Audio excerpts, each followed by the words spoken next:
தென்காசி மாவட்டம் ஆயக்குடி பேரூராட்சியில் வனத்துறைக்கு சொந்தமான பகுதி உள்ளது.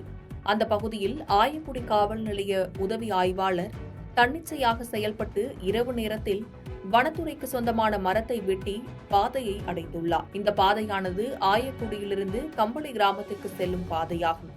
கம்பளி கிராமத்தில் வசிக்கும் பெரும்பாலான மக்கள் கால்நடை வளர்ப்பு தொழிலையே சார்ந்து வாழும் நிலையில் தற்போது இந்த பாதை அடைக்கப்பட்டுள்ளதால் பெரிதும் பாதிக்கப்பட்டுள்ளனர். மது குடிப்போர் மீது வழக்கு பதிய வேண்டும் என்ற நோக்கத்தில் கால்நடை வளர்ப்போருக்கும் விவசாயிகளுக்கும் இடையூறு ஏற்படுத்திய காவல் உதவி ஆய்வாளர் மீது உரிய நடவடிக்கை எடுக்க வேண்டும் என கோரி அப்பகுதி மக்கள் கோரிக்கை வைத்துள்ளனர்.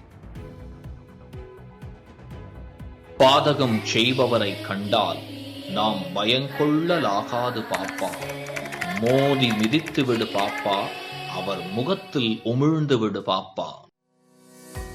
அண்மை செய்திகளை உடனுக்குடன் தெரிந்து கொள்ள இணைந்திருங்கள் இயம்நாடு தொலைக்காட்சியுடன்.